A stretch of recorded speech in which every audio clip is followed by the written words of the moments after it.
I began my life in the chaotic, high-stakes environment of Las Vegas, earning a precarious living as a dedicated forensic accountant, specializing in tracing large-scale financial crimes. My only constant, my reason for enduring, was my quiet younger brother. My simple, disciplined life was violently interrupted when Mr. Damon Thorne claimed it. He was the volatile, immensely powerful heir to Thorne Global Casinos, a man whose word dictated the underground economy and whose ruthless reputation was legendary. He wasn't just wealthy. He was a tornado of possessive charm who saw the sharp, analytical mind behind my ledgers, not the struggle of my honest profession.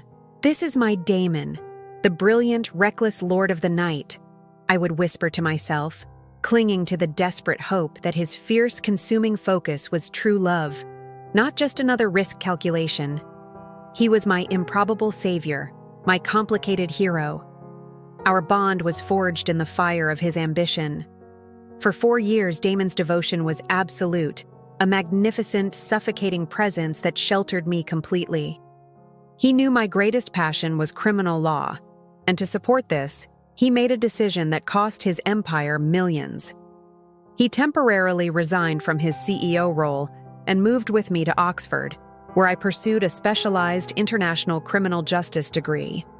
I fought against the guilt, knowing the immense corporate risk. "Damon, you can't risk the enterprise. The regulatory bodies are closing in and the board is demanding your immediate return." But his possessive loyalty was unyielding. "It doesn't matter, Lyra. I would lose $750 million just to see you achieve that degree. Money is merely evidence. Your legal mind is the ultimate protection."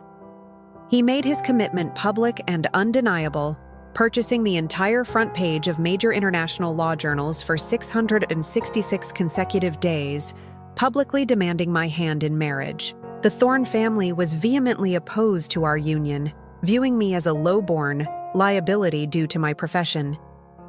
Damon faced them with his usual brutality. "Damon is confined to the safe house again.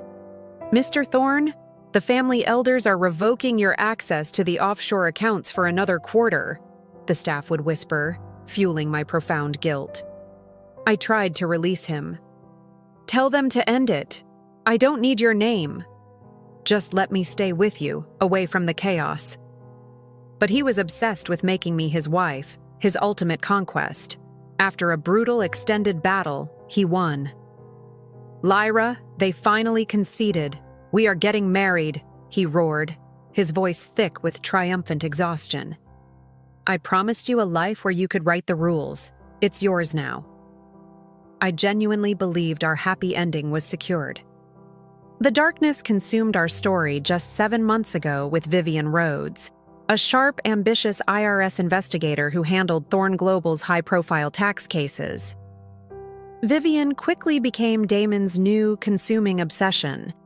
The atmosphere in our home turned suffocatingly cold. "Darling, you're becoming hysterical.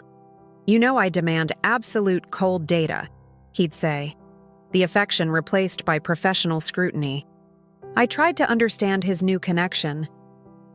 "Damon, what was discussed with Vivian regarding the internal financial inquiry?"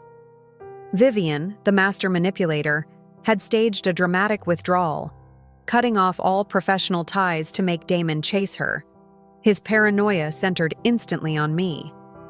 "Damon, I swear I didn't interfere with Vivian." His face was cold, his mind closed. "You are questioning my choice of investigator, Lyra." My younger brother, Caleb, was my one fragile lifeline. He suffered from severe paraplegia and chronic spinal pain since childhood 6 years ago, requiring constant, specialized mobility equipment and complex pain management treatments. Damon had secured his exceptional care, a fact he now ruthlessly exploited. "Don't touch Caleb. He's all I have. Please, you must believe me, I never saw Vivian." His response was chillingly cruel.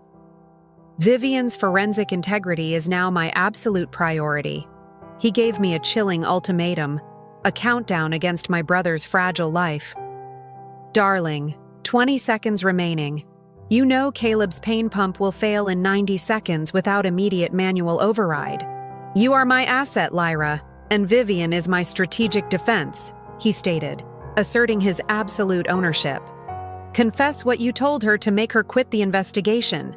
The injustice was a physical ache. "Damon, I haven't seen her since the last regulatory meeting. Why do you choose to believe her lies over my loyalty?" His rage was absolute.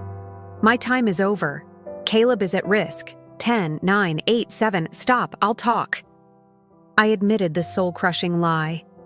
I told her to respect our marriage and cease all professional contact. His reaction was pure dominance. "You disobeyed my direct orders. Remember who controls Caleb's critical treatment." Vivian, the calculated investigator, played the victim perfectly. "Mr. Thorne, Ms. Rhodes is highly distressed. She's doing pro bono work for financial abuse victims, offering her expertise for free," his staff reported. Vivian, despite her documented history of impulsive resignation and emotional instability, was, in Damon's eyes, the epitome of ethical integrity. The more she resisted him publicly, the more obsessed he became. "Ms. Rhodes claims your wife harassed her at the financial aid clinic. She refuses to return to Thorne Global," the legal team warned, ensuring I was painted as the volatile, jealous wife. The final agonizing destruction of my spirit came with the loss of our child. "Damon, the pain is overwhelming. Mr. Thorne, call a doctor," I screamed, the premature labor gripping me. "Confine her to the soundproof counting room for a full 24 hours of silence." "Yes, sir," he commanded, his voice utterly devoid of human kindness. "The head of security, Mr. Peterson," pleaded with him. "Mr. Thorne, she's hemorrhaging badly. She is losing the baby." Damon's response was definitive. "How dare she get pregnant without my express authorization? Do not call emergency services. This child was an unauthorized complication. Leave her where she is." My final, desperate screams were swallowed by the soundproof walls. "My baby! Please don't let me bleed out. Save our child." The guards were impassive. "Ma'am, Mr. Thorne's orders are final. You must remain confined." All I had ever wanted was a child, a legacy of our own. Now, he was sacrificing it for his ego. "You locked your pregnant wife in this counting room to die." The cold, agonizing silence that followed the loss was the epitaph of my love. "Damon, the baby is gone. I don't want you. The baby is truly gone." Our marriage was utterly dead. The divorce and the public humiliation were swift. I apologized to Vivian under duress, and she accepted with triumphant malice. The divorce was finalized. $320 million in compensation, a massive, insulting payoff. My heart was a frozen wasteland. "I don't want to love you anymore." My body began the slow, painful process of healing, but my mind was already focusing on the strategic, calculated precision required for my definitive escape. Damon, completely detached from the human wreckage he had caused, was entirely consumed with the public display of Vivian Rhodes. She was his new professional status symbol, his constant companion at every financial audit and corporate acquisition. "Meet Vivian Rhodes, the brilliant forensic mind who ensures our compliance," he'd announce, his words a calculated dismissal of my intellectual contributions. The media was predictably obsessed. How did Ms. Rhodes manage to anchor the volatile Thorne? He's obsessed with her strategic composure. They proclaimed her the superior intellect, the indispensable partner Damon had been seeking, effectively erasing me from the narrative of his success. Vivian, the ambitious investigator, demanded his attention relentlessly. "Damon, look at this complex tax evasion scheme I neutralized. Revolutionary. And this asset recovery plan too," she'd boast. Damon's fixation was now centered on her emotional volatility, which he pathologically reframed as the fragile complexity of genius. He poured massive funds into specialized psychiatric teams, all to no avail. When the doctors couldn't offer a permanent cure, Damon's temper was terrifying. He threatened to induce the same emotional volatility in himself. "I spent over $1 billion on this. You can't even stabilize a basic emotional disorder? You're all incompetent, he roared. Vivian, the master of calculated calm, would soothe him. Damon, please, it's my burden. You've done everything. If they can't cure your instability, I'll force myself to endure the same mood swings so we can be equally afflicted, he vowed. His possessiveness twisted into a shared, dark madness. I understood then that his love was terrifyingly generic and interchangeable. 6 years ago, when my brother Caleb was diagnosed, Damon had hired the world's best spinal surgeons to stabilize him. But unlike Vivian, Caleb remained critically dependent on his treatments. I was finalizing my plan, determined to free both of us from the Thorne cage. Caleb, I'm leaving. I can't take you with me, but I'll make sure you are safe, far from his sight. I had to accept that Damon was not my savior. He was the orchestrator of my destruction. Just a few more hours, Caleb. Then we will both achieve absolute freedom. My plan for erasure was comprehensive and non-negotiable. I had secured a new identity and planned to vanish in less than 24 hours. I auctioned off every single gift, every rare law journal, and every piece of forensic equipment he had ever given me. Transfer the deed for the Monte Carlo High Roller penthouse back to Thorne Global immediately. I was meticulous. Everything here belongs to Damon, and it all goes back. It's time to become completely untraceable. The small office where he proposed, surrounded by glowing city lights, was utterly meaningless. I burned a fragile, hand-drawn chart of a new international justice framework I'd been developing, the one he once pretended was his greatest legal discovery. No point keeping these relics of a lie. The heavy gold gavel he gave me, used for 4 years, was the last item. It symbolized a lifetime of false devotion. Damon discovered my purge during the final minutes. "What are you burning?" "Nothing worth your attention," I lied, my voice steady. "Where is the master ledger of undeclared funds I gave you?" he demanded, the highly sensitive intellectual property he now wanted for Vivian. "Give it to Vivian. It's no longer my property." I agreed, the irony of returning his key to the kingdom palpable. "We're divorced. It's not mine to keep." I was leaving, and I needed my soul to be truly unburdened. Vivian, the final executioner, engineered a public, career-defining spectacle at a major financial ethics conference. "Damon treats you so well, showering you with awards. Don't be jealous. Soon I'll control all the offshore accounts you forfeited," she hissed. "Vivian, we are divorced. Why are you still here? Damon has no use for you now. Stop being pathetic." I walked away, but she pursued. "I'm leaving. Stop the pretense. You never returned that master ledger." She claimed her final prize. "I took what belongs to me. Lyra Vance, I won't let a discarded accountant ruin my investigator career." "What are you doing?" she shrieked, executing a flawless dive down a massive, glass-walled staircase. "She attacked me. She would rather destroy the ledger than give it to me. She threw herself down the stairs to frame me." She wept, the perfect victim. Damon, utterly convinced, only saw my jealousy. "Security, attend to Ms. Rhodes immediately. Vivian, my brilliant asset, I'll resolve this." He turned on me with cold fury. "Lyra, why are you so predictable? I warned you not to challenge Vivian. Why can't you simply obey me?" My truth was instantly irrelevant. "She's lying. She injured herself," I insisted. "You always defy me. You won't admit your jealousy. Fine. You know the consequence. Family discipline." I reminded him of his own pain. "Damon, you chose the rod over abandoning me." He was punished severely by his family. "I will marry her grandfather.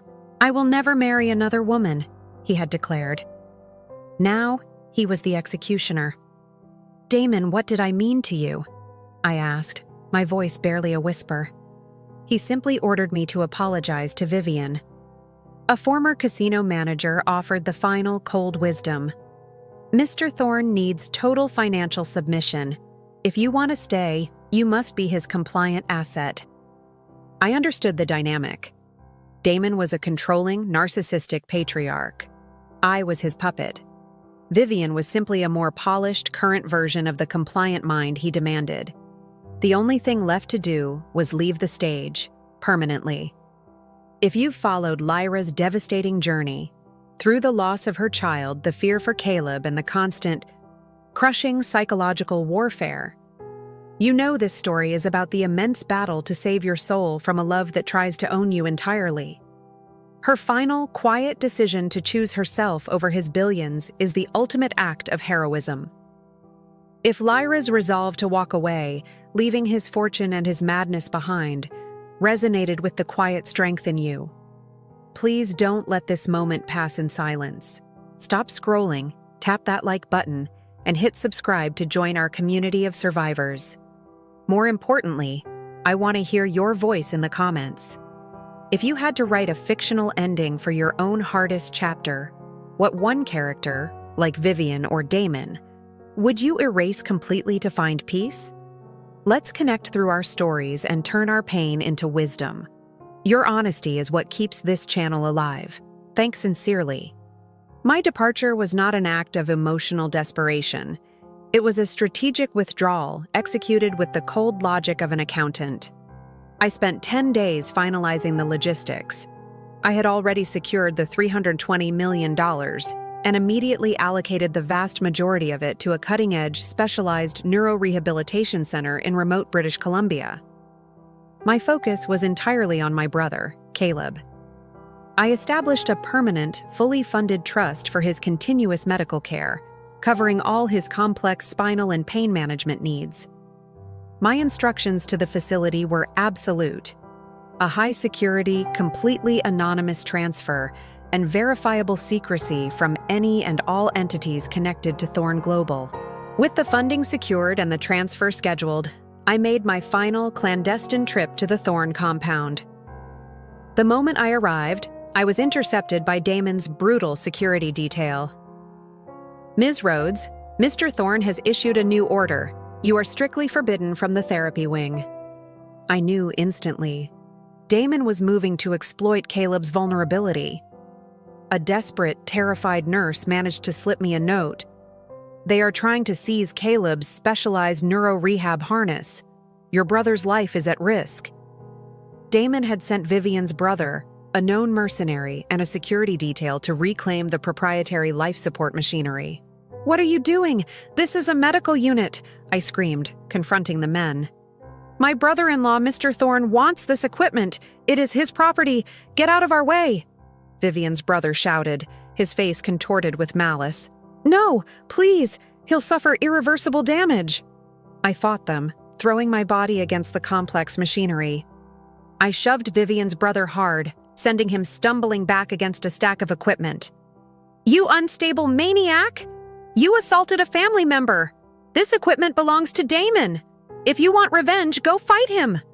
They snarled. The final fatal blow was delivered. The neuro-rehab harness and life support were forcefully disconnected, causing immediate, catastrophic system failure. "Damon, make them stop! Save my brother!"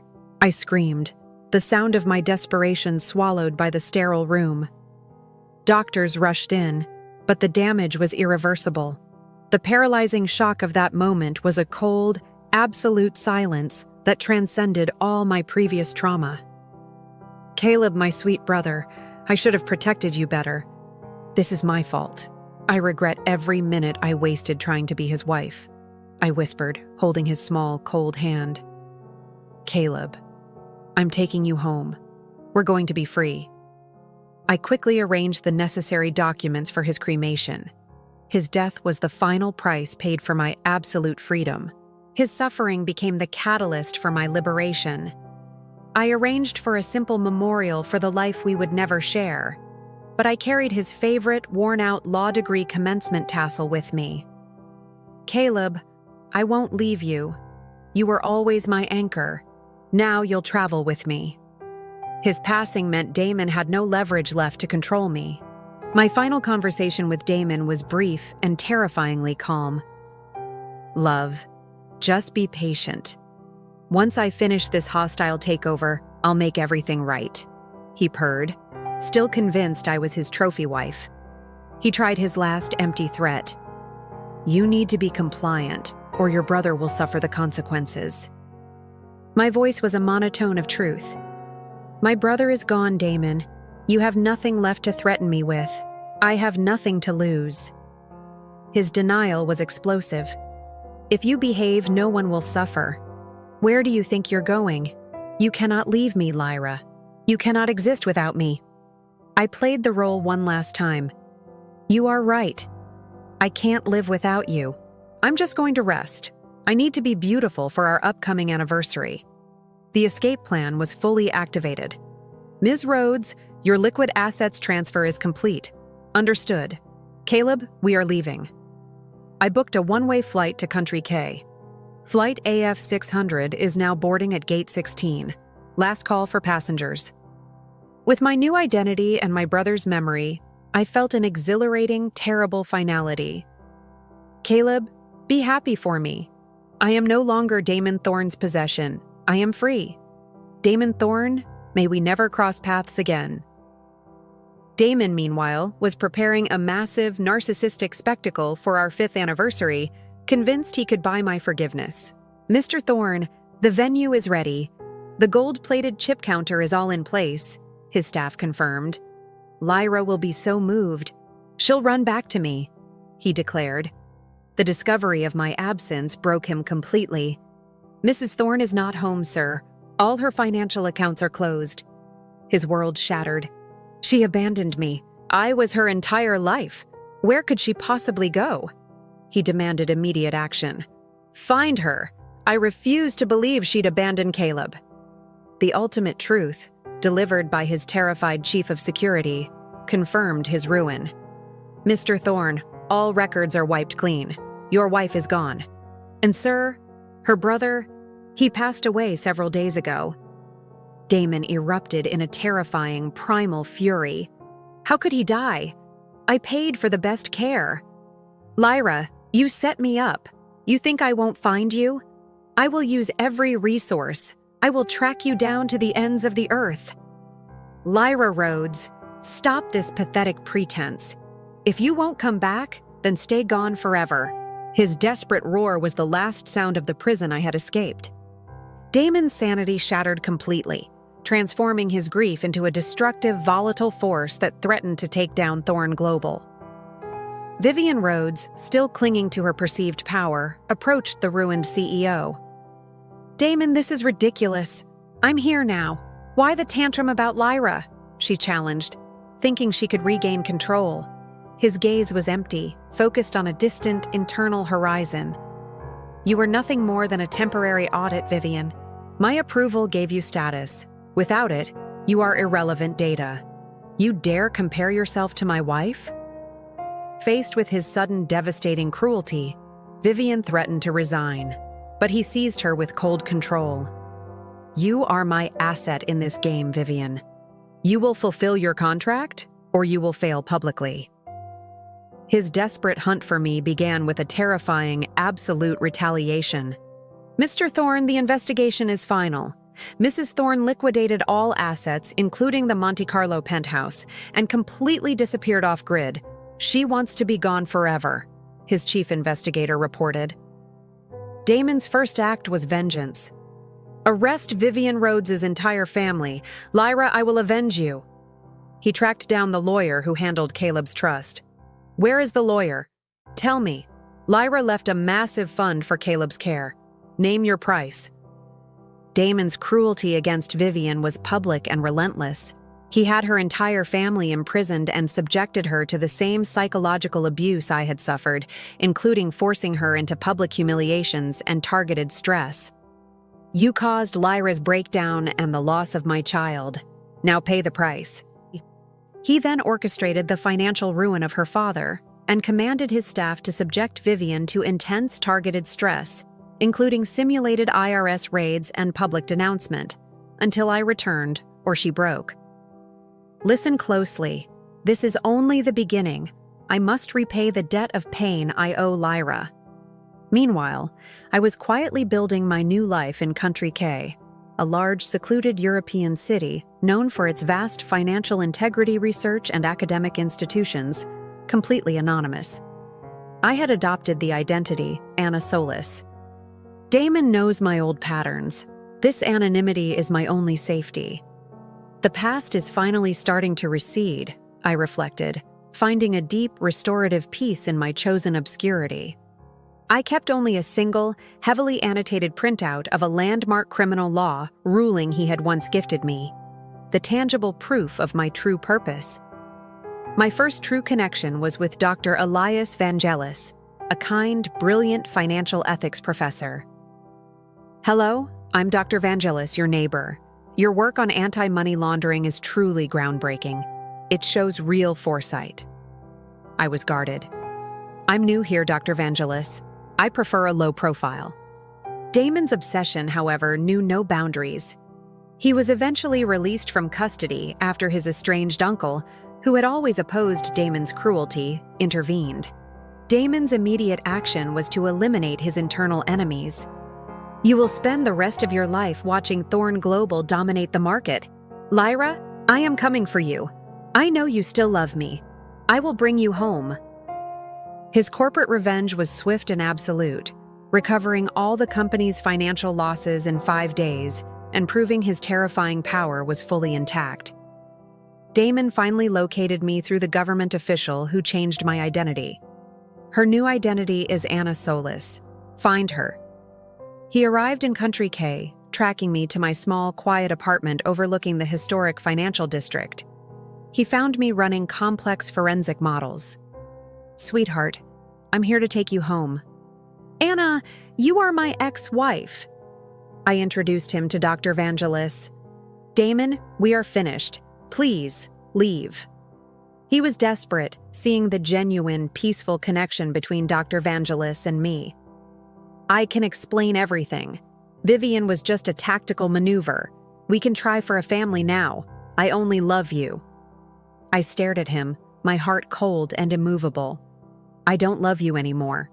You can control the global financial system, but my heart is no longer yours." He saw the absolute, terrifying truth of my rejection. He left. The man who once commanded my total devotion, now defeated by my simple, profound freedom. I continued to build my new life, meticulously removing the possibility of his shadow ever touching me again. Dr. Elias Vangelis became my trusted colleague and friend. "Anna, your new project on international financial transparency is exceptional. You should present it at the upcoming Global Justice Summit," he encouraged, his support purely based on my intellectual talent. His gentle encouragement was everything Damon's demands were not. Damon, however, refused to accept defeat. He bought the entire university department next door, sending daily gifts and rare legal manuscripts, desperately trying to recreate the early magic of our relationship. "Little investigator, I brought you a signed copy of a landmark Supreme Court case. We are neighbors now. I'll bring you treasures every day." I remained completely unmoved. "Damon, stop wasting your time. Your gifts mean nothing.